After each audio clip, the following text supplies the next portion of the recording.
Hey guys, tonight we're stepping away from numbers, charts, and abstractions, and instead wandering into the muddy, smoke-scented world of the Middle Ages.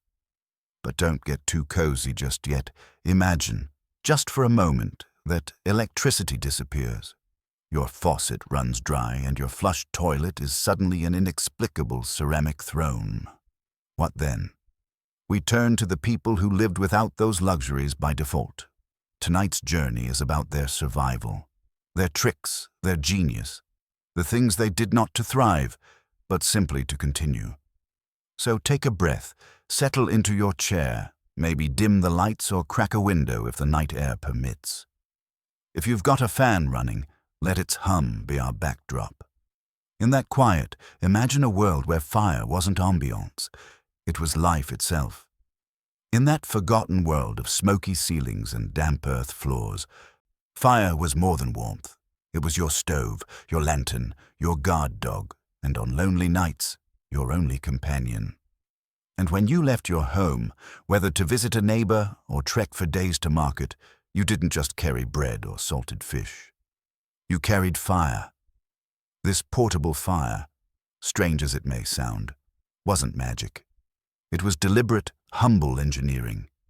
You'd begin with a glowing ember from your hearth, maybe a scrap of slow-burning charcoal, then nestle it deep in a bundle of dried moss, or old fungus with sponge-like texture, or decaying wood that still remembered its tree days.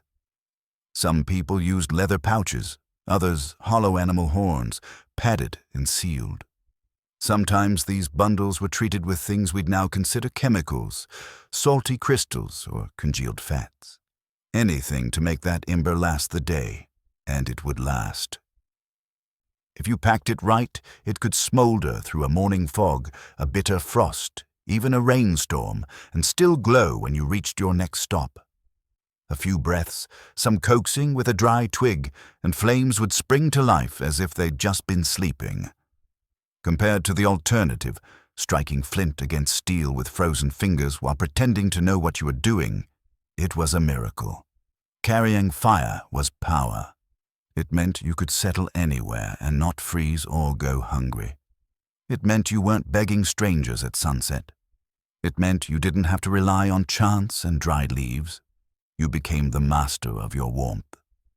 Even among neighbors, the ability to share that bundle, to offer it to someone headed out for the day, was a social glue, a kindness passed hand to hand, the literal torch of community.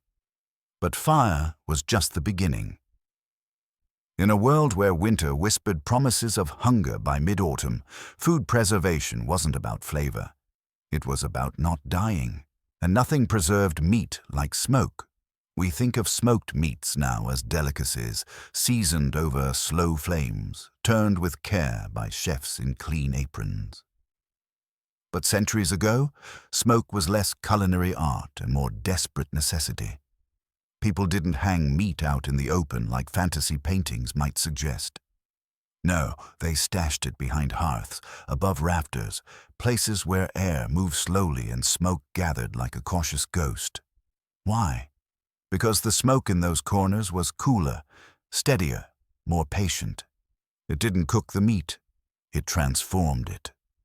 Over weeks and months, that smoke hardened muscle into something dark, dense, and durable. It killed bacteria and repelled bugs. It made a rabbit leg last through December and a pork haunch stretch into Lent. And best of all, it kept thieves at bay. Meat hidden in smoke was harder to see, harder to reach, and by the time someone found it, it might have been too late anyway. The smoke itself wasn't pleasant.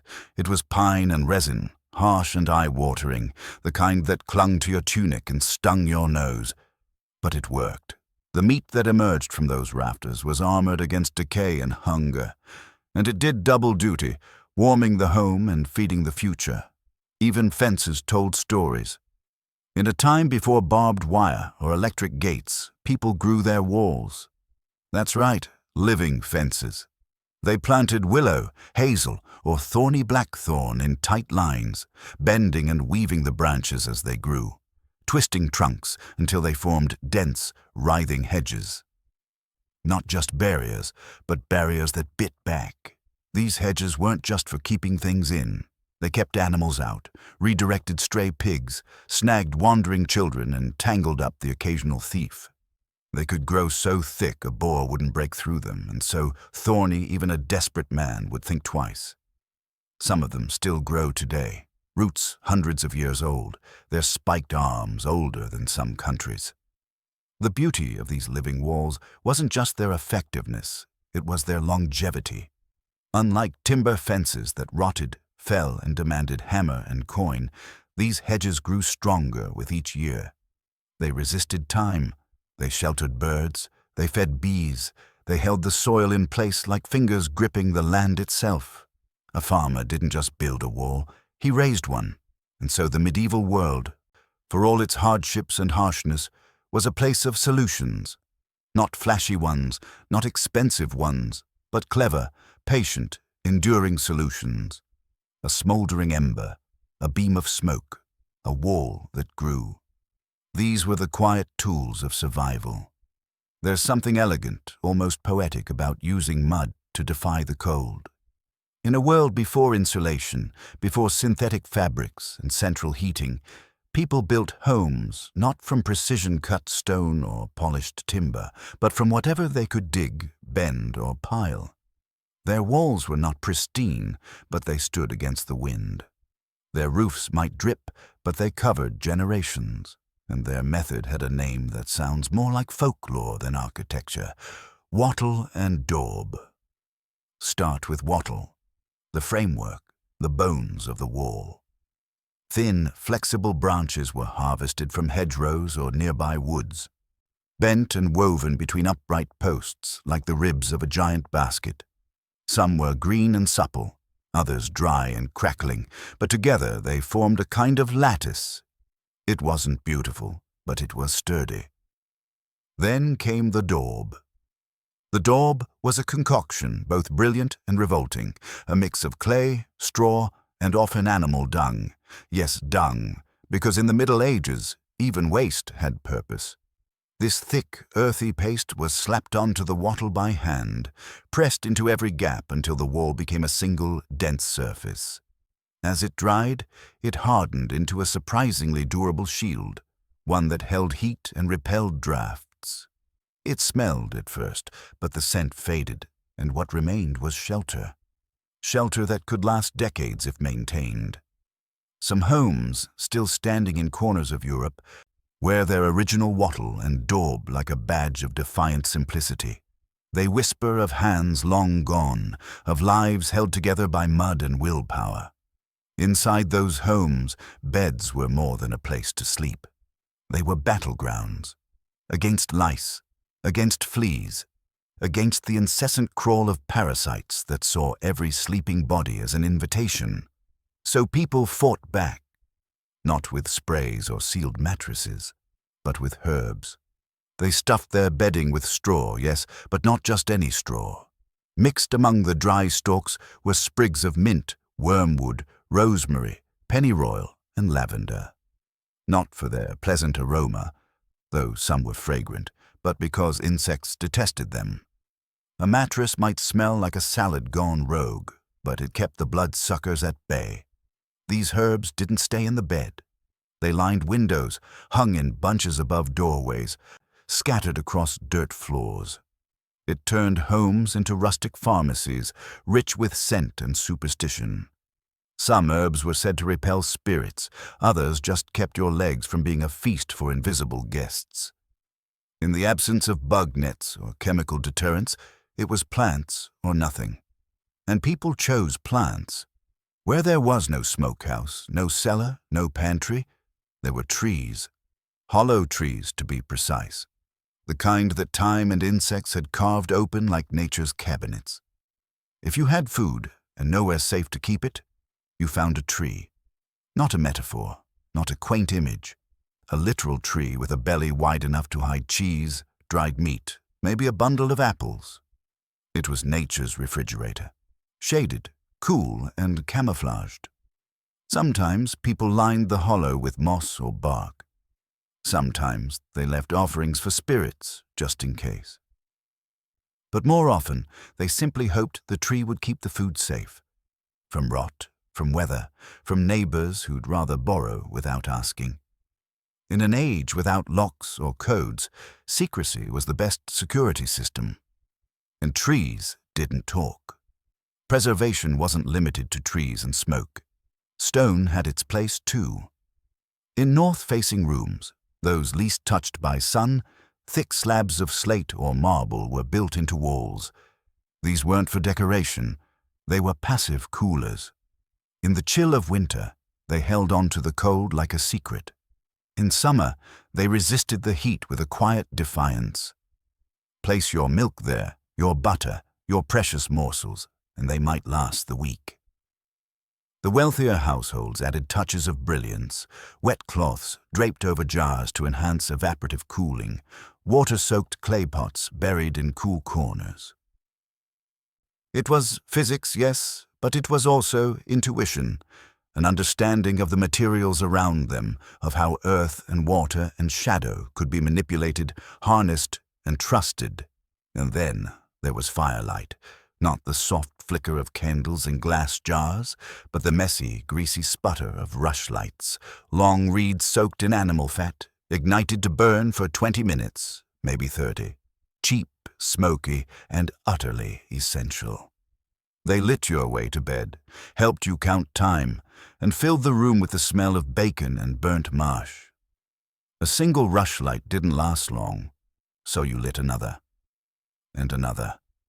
Time in that world wasn't always measured by clocks. It was measured by how many rushes you burned while waiting, while cooking, while hoping someone returned from the road. They weren't glamorous, but they were light, and when you had nothing else, light was everything. Deep in the mud and moss of peat bogs, something curious happened. Something that almost seems like an accident, except it wasn't. Someone, long ago, buried a barrel of butter. Not in a pantry, not beneath a stone floor, but in the cold, acidic, insect-repellent embrace of a bog. And it worked. It kept. The butter hardened, fermented, and remained edible, even after seasons turned to years. We now call it bog butter, and though it sounds like a culinary joke, it was real. It was strategy. In an era without refrigeration, a peat bog offered something close. A cool, stable temperature, low oxygen, and the kind of tannin-rich environment that discouraged bacteria. Wrap your butter well, sometimes in cloth, sometimes in bark, sometimes sealed in a barrel, and submerge it. Come winter, come hardship, it might just still be there, waiting. This wasn't everyday kitchen fare. This was survival-grade storage. An emergency ration for when snow cut off trade, or crops failed, or your cousin came begging in spring with nothing to offer but complaints. And thieves, let them try their luck in waist-deep mud with frozen toes. A bog didn't just preserve, it protected. Then there was bark bread, a name that makes modern mouths twitch. But when famine knocked, and it did often, people didn't always have grain. What they did have were trees, and hidden beneath the rough outer layer of pine or birch or elm was a soft inner membrane called cambium. Scraped off in strips, dried, then ground into a kind of flour, it became the base of a desperate, dense bread. It wasn't soft, it wasn't tasty, but it had fiber, a touch of sweetness, even minerals. Mixed with acorns, nettles, or if you were lucky, a handful of real flour, it could stretch a meal. Bark bread didn't mean you were living well. It meant you were still alive, and in those days, that counted for everything. Strangely enough, even clay, the same mud used to build walls, found its way into survival tactics. Not for eating, but for preserving. People lined storage pits with clay. They used unglazed pots that, when soaked with water, acted like primitive refrigerators. As the moisture evaporated, it cooled the contents inside. Milk, stew, even fish lasted longer, cradled in these porous earthen containers. It didn't stop there. Some heated clay bricks and tucked them into bedding for warmth.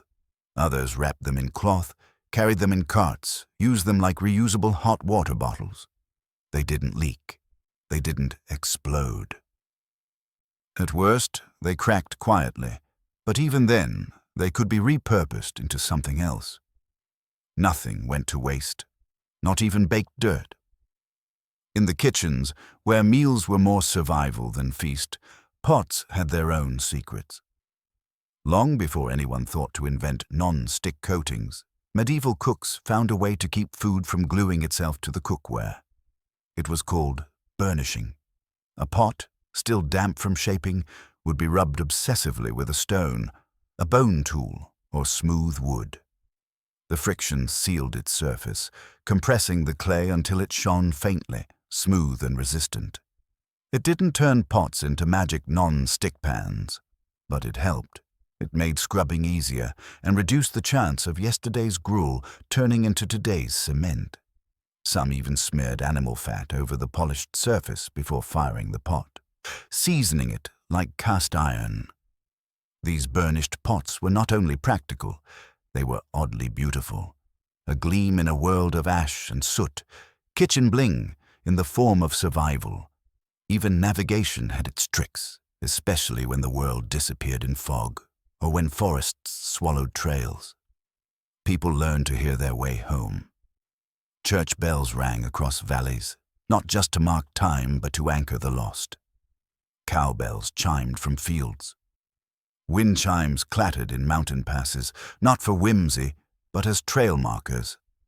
A clatter on the breeze meant you were close to something, someone. Shepherds hung pots from trees.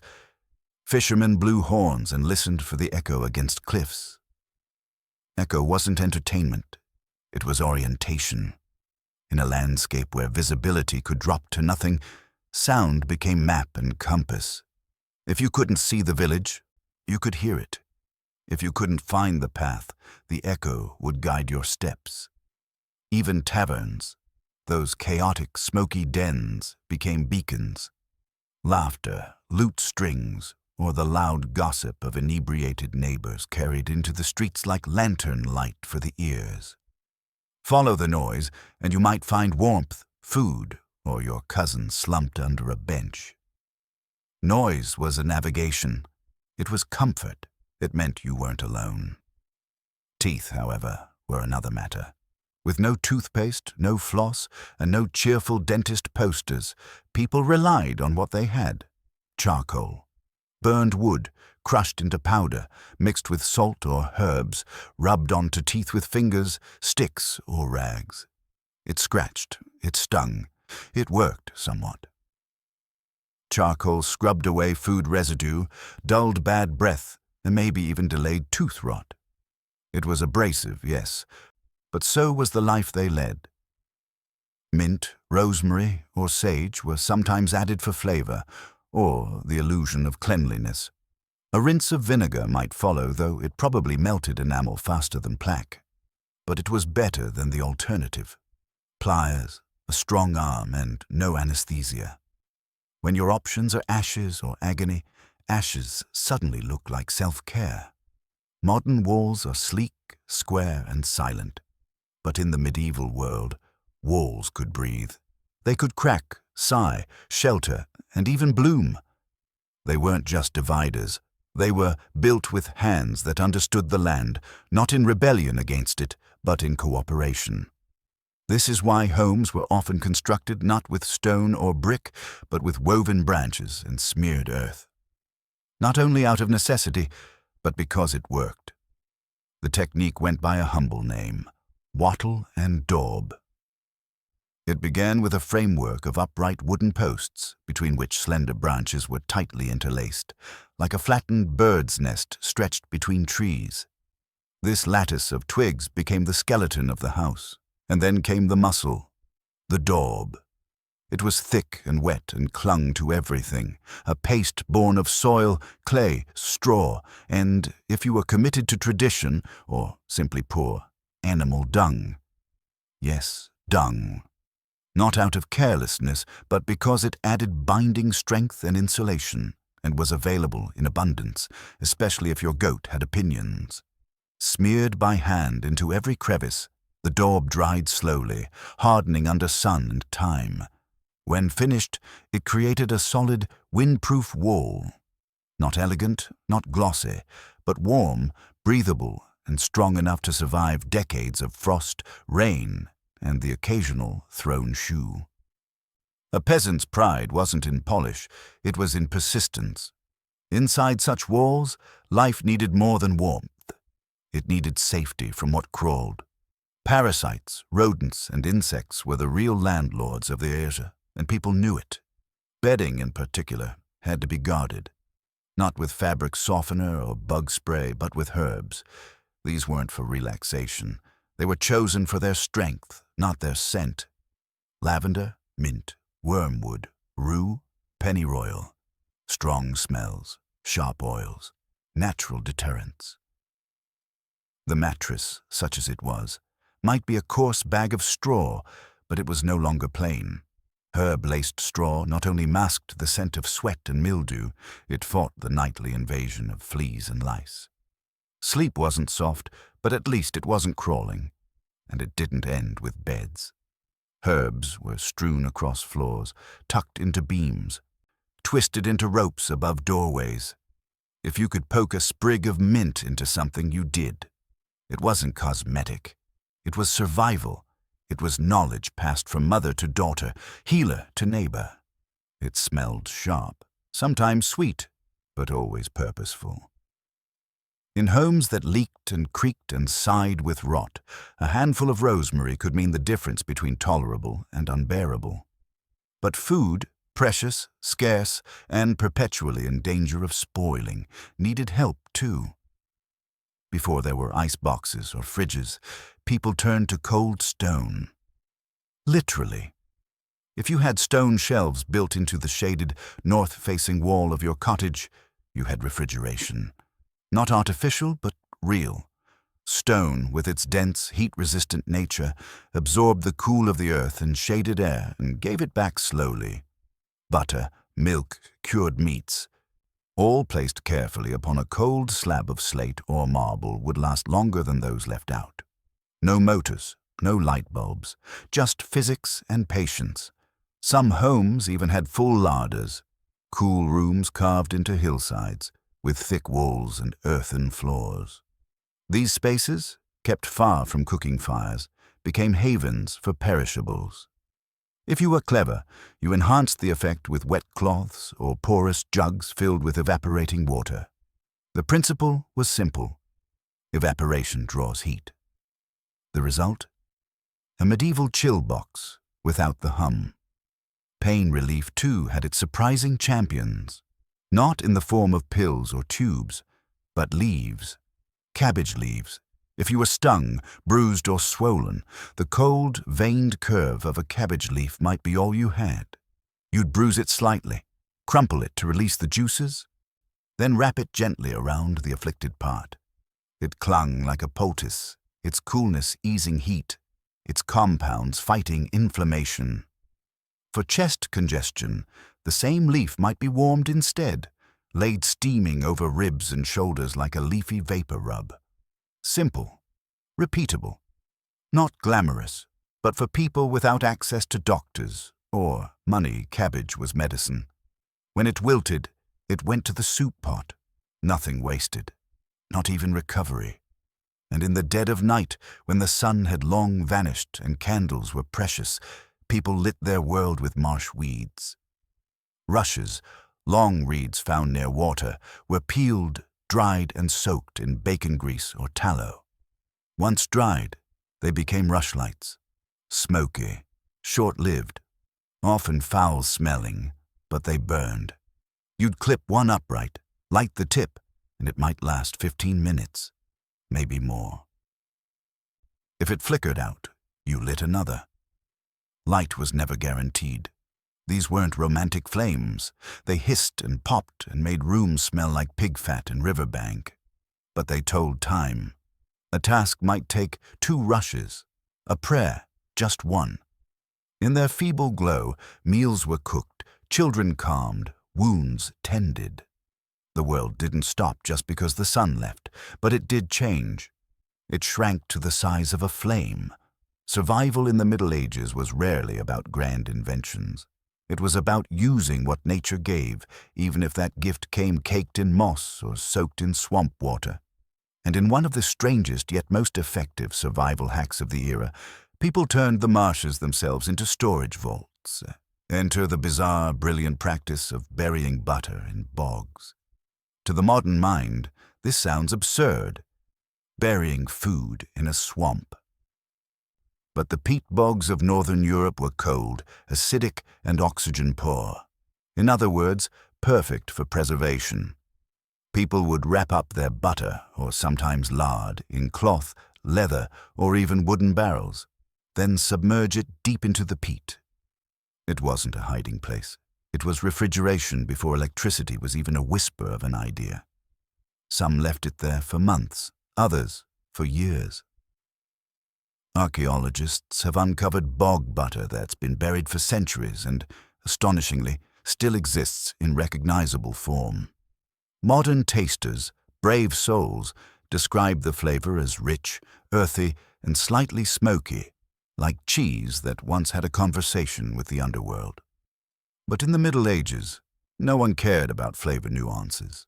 They cared that it hadn't spoiled, and while bogs protected food, trees protected it too. Hollow trees, to be precise.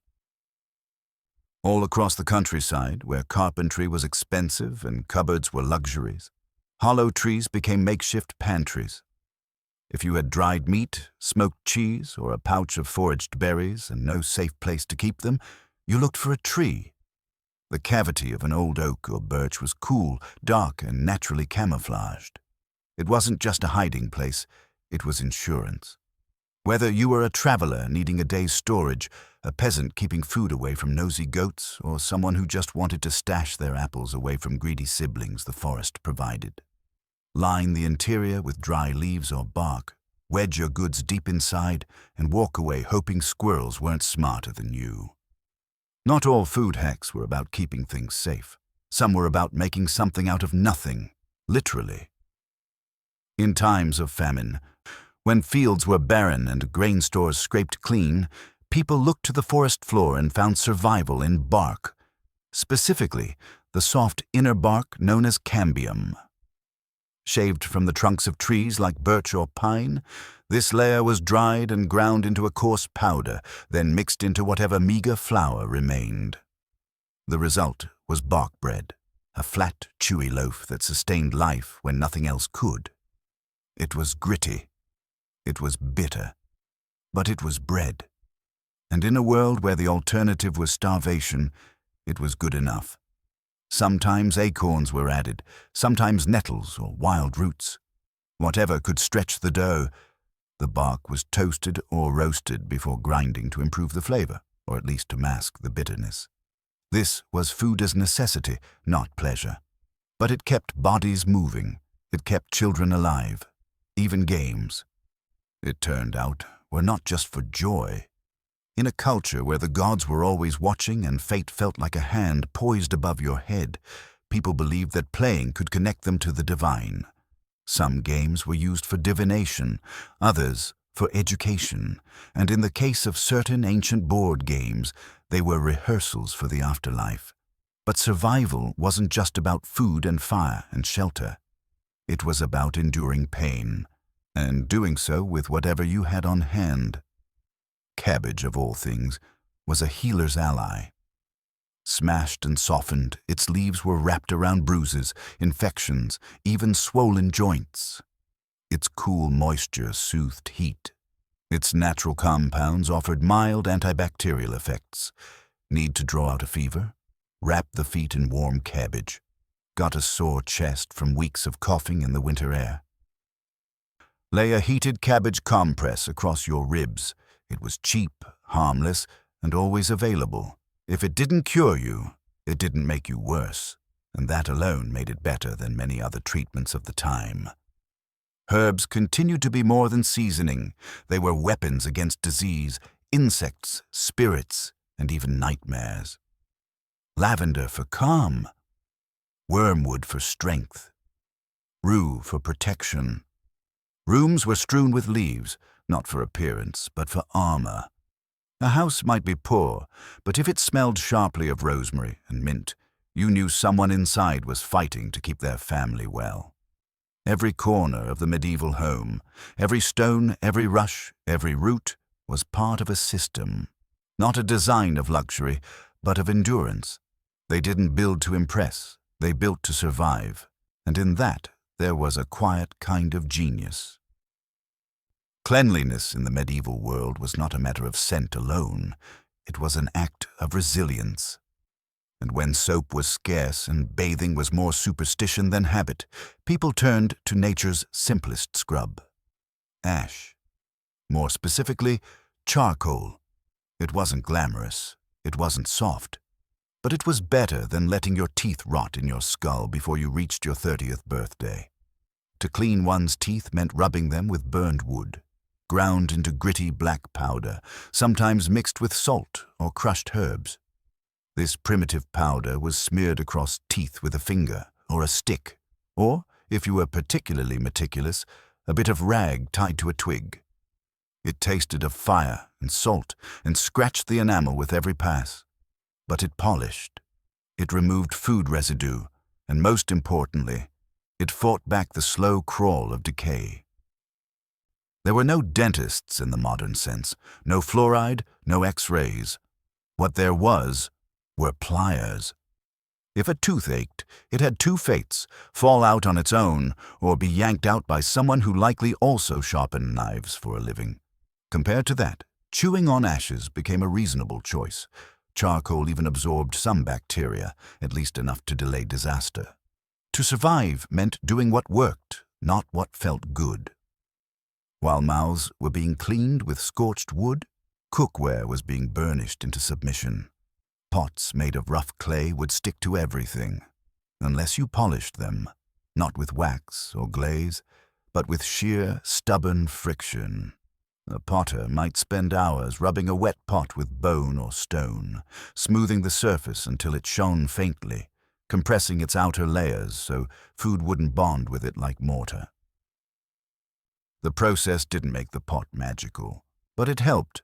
A burnished pot was easier to clean, cooked more evenly, and held up longer in fire and frost. Some added a coating of animal fat before firing, sealing it further. Others simply rubbed until their arms ached and the pot obeyed. In a world where tools had to last, this was worth the effort. A pot was an investment, a friend, a daily companion over flame and famine. Travel, too, brought its own challenges, and navigation had to be inventive. Without compasses, maps, or signage, people learned to orient themselves by sound. In dense forests, on fog-choked roads, or in the early dawn when everything looked the same, sound became the guide. Bells, church bells, animal bells, even gongs, served as lighthouses. Towns rang their bells not just for worship, but for direction. If you could hear the bell, civilization wasn't far. Herds of cattle wore bells not only to prevent loss, but to lead wanderers back to familiar fields. In some mountain passes, people hung pots or wine chimes to clang in the wind, marking trails with sound rather than sight. Even voices became tools. Travelers clapped, shouted, sang, not to pass the time, but to listen for the echo. If a sound bounced back, you were near cliffs. If it vanished, you were in open space. It was a form of primitive sonar, honed not by science, but by practice, passed down generation to generation until instinct guided the feet as well as the ear. And at night, when darkness smothered the world and rushlights gave up their last hiss of flame, the sounds of laughter and music became more than joy. They were signposts. Taverns were not just places of rest. They were audible waypoints. A flute, a rowdy song, the deep hum of a crowded room. All of it told you where to find warmth, food, and maybe someone to share a story with before the fire died again. The medieval world was not silent. It crackled, murmured, echoed. It warned, it welcomed, it guided. And those who survived learned to listen, not just with ears, but with memory, with intuition, with the knowledge that sometimes the faintest sound meant the way home. The line between comfort and survival was often marked by a single, sputtering flame, or the cold stone shelf that kept milk from spoiling a day too soon. But survival wasn't only about enduring the seasons or feeding the body. Sometimes it meant enduring the stillness, the cold, the dark, and finding ways to warm your bones long enough to see morning. In the absence of central heating or even consistent firewood, warmth became a thing you carried with you. Not as clothing, but as heat stored in clay. Earthenware, in the form of thick bricks or sealed pots, became thermal batteries centuries before we gave them that name. Heated by the fire, they retained warmth, and once wrapped in cloth or tucked beneath a cloak, they could radiate heat for hours.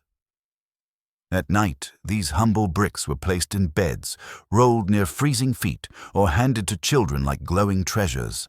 They cracked over time. Some split from heat, but even broken, they still held a remnant of warmth.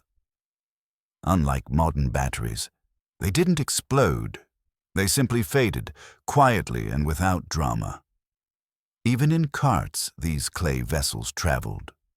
Wrapped in wool or straw, they acted as foot warmers or makeshift heaters during long journeys across frozen roads. No wires, no switches. Just heat transferred from earth to fire to body. In their silence, they offered a kind of reassurance. A promise, however small, that cold would not win. But warmth was only half the battle. In a world without sterile kitchens or precision tools, even preparing food was a calculated dance between function and frustration, especially when your cookware seemed determined to glue itself to whatever you were trying to cook. Non-stick surfaces, of course, didn't exist. What existed was burnishing, a craft so simple it bordered on meditation. Before firing, clay pots were polished using hard objects, smooth stones, dense bones, even hardwood. With pressure and time, the potter sealed the microscopic pores in the clay, reducing its absorbency and stickiness. The resulting surface shimmered faintly, a sign of hundreds of patient strokes. Some cooks took it further, rubbing animal fat onto the burnished surface before placing it in the kiln. This sealed it further, giving it a primitive glaze. It wasn't perfect. Food still stuck. Burned crusts still formed, but it made the difference between a pot that lasted a year and one that endured for decades. And for those who cooked daily over open flames, the time saved scrubbing charred porridge was time they could spend doing anything else, like surviving.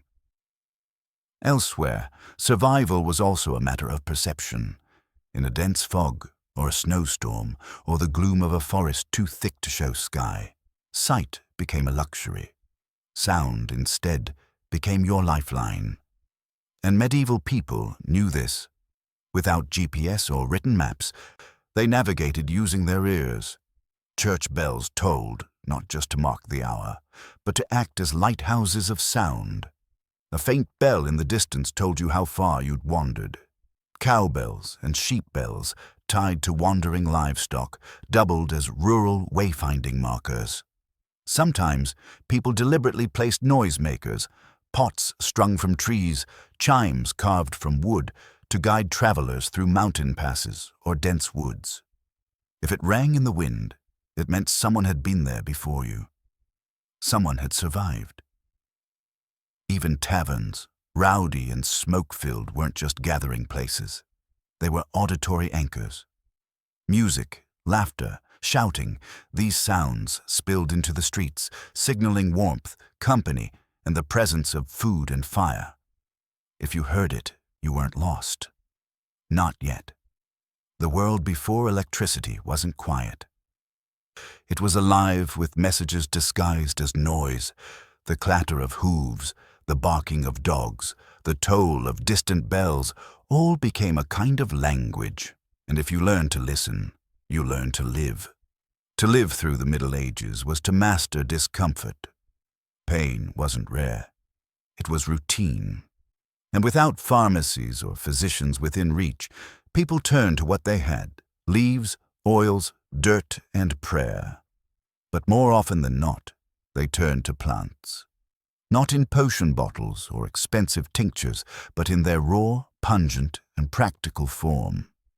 Inside those thatched cottages where straw crunched beneath your feet and smoke stained the rafters, healing began not with ceremony, but with what grew nearby. Cabbage leaves, large and cool to the touch, were one of the more humble remedies. Crushed slightly to release their moisture, they were wrapped around bruised limbs, aching joints, and even feverish skin. The cabbage, cold and pliable, drew out the heat. It calmed inflammation, and unlike many other treatments of the time, it didn't require faith. Only patience. It worked because it was simple. Cabbage contained sulfur and other compounds that, while mild, had enough effect to matter. For a swollen leg or an infected bite, the difference between agony and relief could be found in your garden. And if not there, then in the cooking pot. Once you were done using the leaves medicinally, they might still end up in soup. Yet in homes filled with smoke and whispers, lighting was another battle. When the sun went down, so did visibility. Candles were expensive, oil lamps too precious for casual use. So people turned to something that was both more primitive and more clever: the rushlight. Rushlights were made from reeds, long, stringy plants pulled from marshes. Dried, peeled, then soaked in animal fat. These reeds transformed into rudimentary torches. You'd prop them upright in a clip, light the end, and let it burn. The flame sputtered. It smoked. The smell wasn't pleasant, something between bacon grease and pond water, but it offered just enough light to see. They didn't last long. Maybe 10, maybe 20 minutes. But they were quick to make, cost nearly nothing, and doubled as timers. A conversation might last half a rush. A cooking task might be timed by 3 rushes. They were unreliable by modern standards, but dependable enough to shape a world after dusk. Some households made dozens at once. Others recycled grease from cooking pots to fuel them. If it burned, it worked. That was the only metric that mattered. But perhaps the most surprising method of food preservation came from the bog. Not just for butter this time, but as a general principle. A peat bog, cold and acidic, became a tool of preservation because it was nature's version of deep freeze. It lacked oxygen. It stayed consistently cold. And for those with something to hide or something to store, nothing could rival it. Food buried in bogs was rarely meant to be retrieved quickly. It was for long-term storage, even offerings. Wrapped in barrels, cloth, or bark, these items were hidden deep and left to time. Today, archaeologists still uncover them, packages from centuries past, waiting in the mud like unopened letters from the dead. Still, not all storage was so distant or dramatic. Some of it was astonishingly ordinary. Trees, particularly hollowed ones, became hiding places. If you lived near woods and didn't have a larder, you had a tree. Cheese, dried meat, apples. These were tucked into the cool, shaded hollows of old trunks. Squirrels weren't the only ones using nature's pantries. People did too. The bark and insulation of a living tree provided just enough climate control to slow spoilage. Moss or bark might be stuffed around the food to keep it dry, and because the tree looked like, well, a tree, thieves often passed it by. Camouflage, courtesy of nature. It was this marriage of observation and desperation that defined so many medieval techniques. Nothing could be wasted, and nothing could be overlooked. If it could burn, it gave light. If it cooled, it became a fridge. If it was bitter but edible, it became bread. The rhythm of life in that era wasn't dictated by ease, it was defined by adaptability. People looked at what they had, no matter how humble or foul-smelling, and asked a single question: can this help me survive? And if the answer was yes, It became part of the toolkit. There was a quiet brilliance in the way medieval people thought about their surroundings, not as scenery, but as systems. A tree wasn't just wood. It could be food, a shelter, a tool, and sometimes a lifeline. In desperate times, even its bark could be baked into bread, and when there was no pantry, the hollow within its trunk became one. This instinct to adapt didn't end at the forest's edge. It extended to every part of daily life. Consider beauty, not in the way modern people imagine it, with glass bottles and branding, but in the way it was treated as a ritual, a kind of personal order carved out of chaos. Whether you were a peasant applying ash to your teeth or a noblewoman tinting her cheeks with crushed petals, grooming in the Middle Ages was often done with intent deeper than vanity. It was survival through ritual, through identity, through belief that the body mattered. Take, for example, the simplest form of light in the evening hours. Candles were rare and costly, but people still needed to see. They turned to rushlights, those homemade reeds soaked in animal fat. They weren't clean or efficient or elegant, but they worked, and in the fragile flicker of that flame, meals were eaten, mending was done, children were calmed, and prayers were said. The light wasn't only practical, it was psychological. In the dark, that small fire meant safety, sanity. The smell of these torches was unmistakable, pungent, greasy, earthy. But even the scent became part of the architecture of memory. You'd know what hour it was by how long a rushlight had lasted. You'd know where someone was in the house by the way the shadows stretched from their flame. Time and space bound by burning reeds. When it came to keeping food from going bad, people had to outthink the natural decay of everything. Cold wasn't something you summoned with a machine. It had to be borrowed from nature. That's why stone slabs, often set into north-facing walls or nestled into shaded pantries, were prized. They absorbed chill during the night and held it through the day. On those smooth, dense surfaces, butter could stay solid, and milk could delay its souring just long enough to be useful. These slabs weren't decorative. They were calculated. The thickness mattered. The location mattered. The air around them had to remain undisturbed, cool, shaded, protected from the heat of the hearth.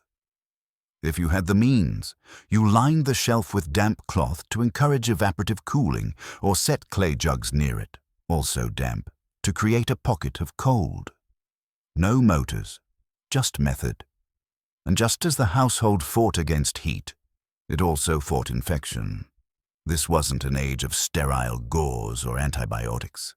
When a limb swelled or a chest grew tight with sickness, people turned to what grew in their fields. One of the strangest but most reliable remedies was cabbage. A leaf, chilled from the outdoors or the root cellar, could be pressed against skin to reduce inflammation. If bruised first to release its moisture, the leaf acted like a compress. For sore joints, it could be warmed. For infections, it might be applied cold. It wasn't magic, but it worked just enough to be remembered, passed on, repeated across generations. And it was safe. In a time when other treatments involved bloodletting or toxic brews, a cabbage leaf felt like mercy.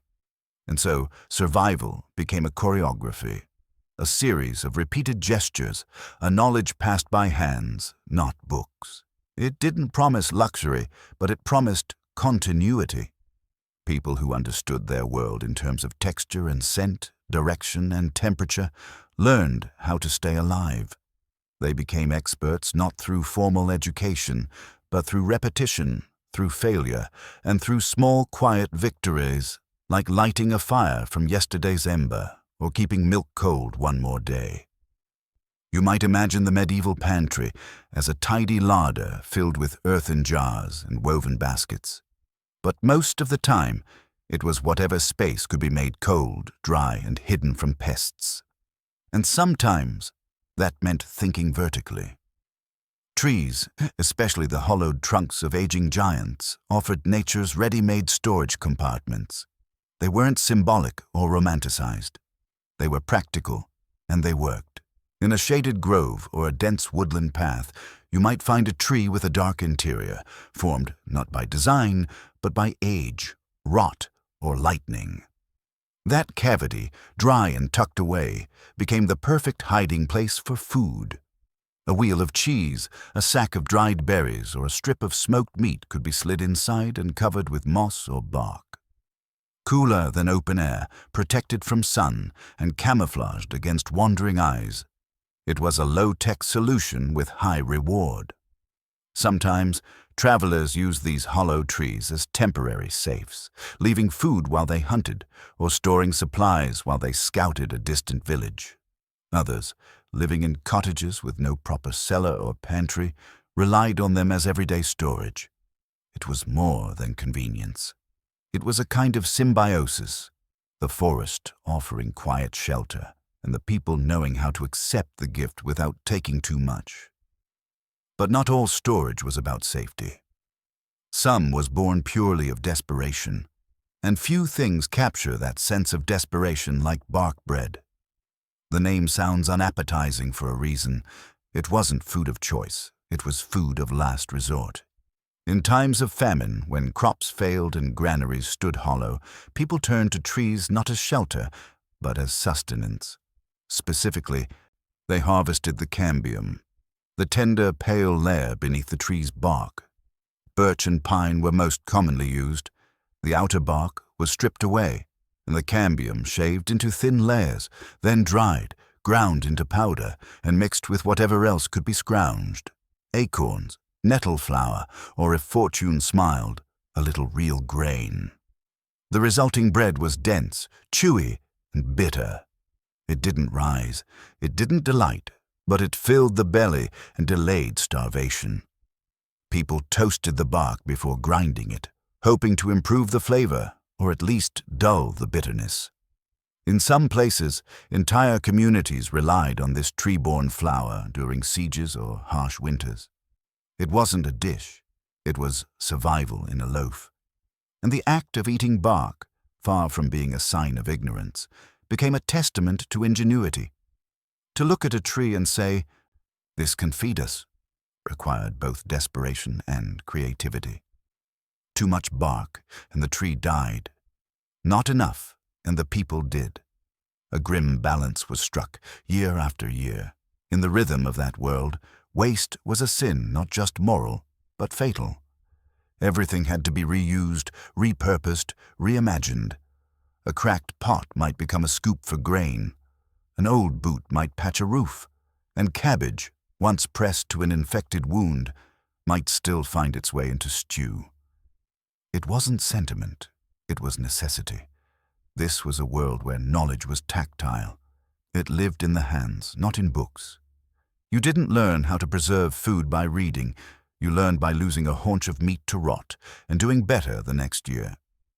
You didn't study heat transfer. You knew that thick walls faced north, that a slab of stone could save your butter, and that a pot of water could stay cool if left buried beneath the earth. And when night came and the fire shrank to embers, survival took one final form: silence.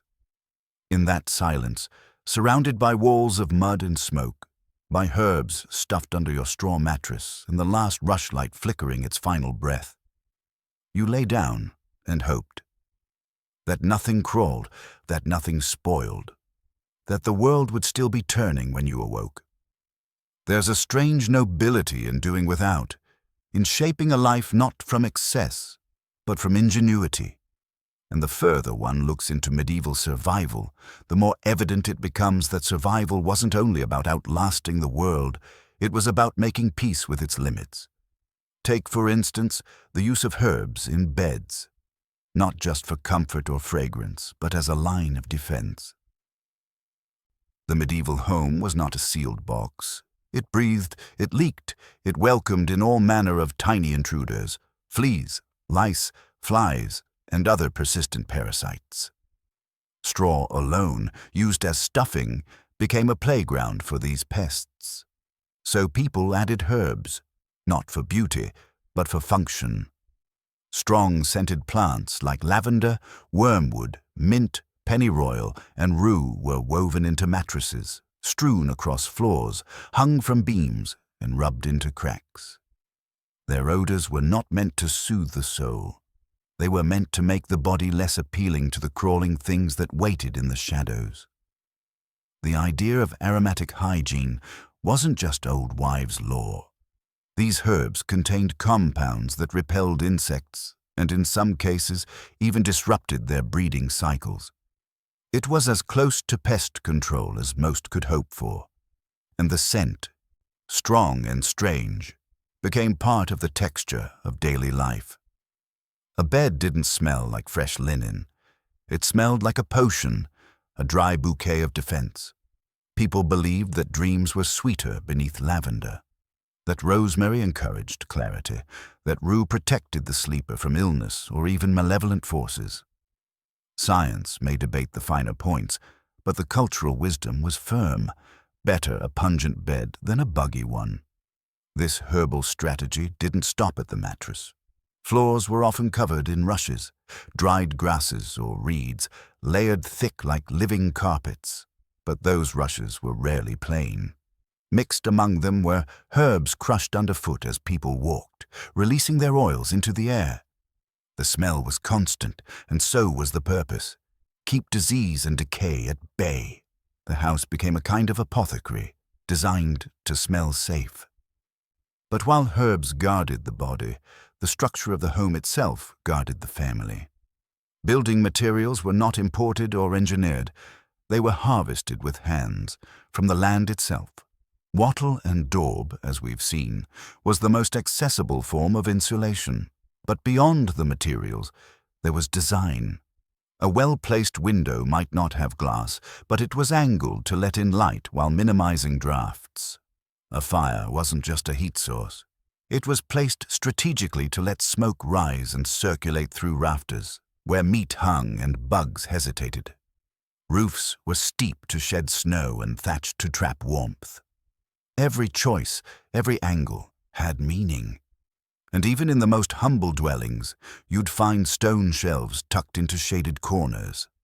The north-facing wall, untouched by sun, was the coldest part of the house. Thick slabs of stone were built into the wall, becoming makeshift refrigerators. Milk, butter, even root vegetables could be placed there to last longer. In the winter, it stayed close to freezing. In the summer, it held off the rot for just enough time. In wealthier homes, entire rooms were built for this purpose, cold pantries with earth floors and thick walls. They were distant from the hearth, insulated from heat. In poorer homes, the stone shelf was simply all there was, and yet it did the job. Survival didn't require luxury, it required awareness. Even the materials themselves had rules. Clay kept food cool through evaporation. Herbs kept pests at bay. Smoke hardened meat and protected rafters. Nothing was passive. Everything worked. Everything contributed. This was the silent brilliance of medieval life. Not in invention, but in endurance. Not in conquering nature, but in using it, twisting it, learning it, surviving not because they had what they needed, but because they knew how to make something out of whatever was left. Some survival techniques were practical. Others were poetic in their simplicity, reminders that the human body, like food or fire, needed tending. And when pain arrived, and it always did, it was answered not with syringes or sterile gauze, but with what grew beneath one's feet or sprouted in the corners of a garden that had been planted not for beauty, but for survival. Wounds, swelling, fevers, these weren't conditions for which you called a doctor. They were conditions you lived through.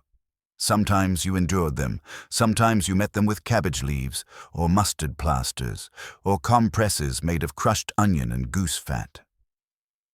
And when the skin burned with illness or bruises flowered beneath the surface, the remedy wasn't store-bought. It was picked, steeped, or simply laid bare on the body, warmed by fire and wrapped in linen. But beyond injuries and illness, there was always the persistent battle against hunger. Not the modern notion of skipping a meal, but the gnawing kind that stole sleep and sharpened desperation. In this world, even preservation methods became sacred knowledge.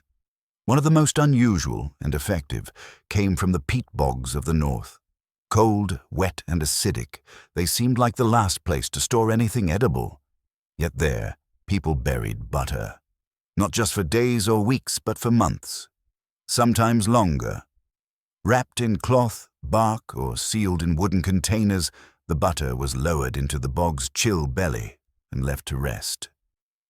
The result was something strange and sour and entirely edible.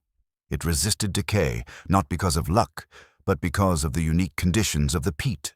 Low oxygen, constant cold, tannins in the soil that killed bacteria. Nature, again, became the refrigerator. Bog butter wasn't a culinary luxury. It was insurance.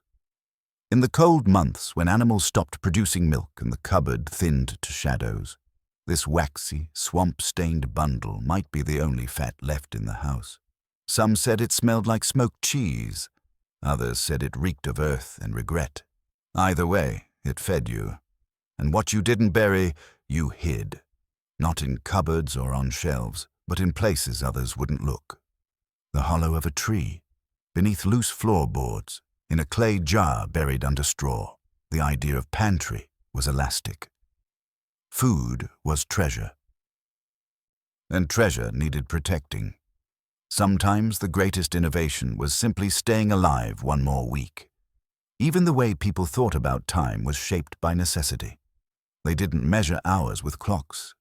Most had none, but by the length of a burning reed or the position of the sun through a crack in the wall. A task might take a quarter of a rushlight. A stew might simmer through 2. Time, like everything else, bent to what could be seen, felt, heard, or smelled. And yet, in all this practicality, there was a quiet grace to the way homes were constructed. They weren't just piles of sticks and mud. They were designed to work in harmony with their surroundings.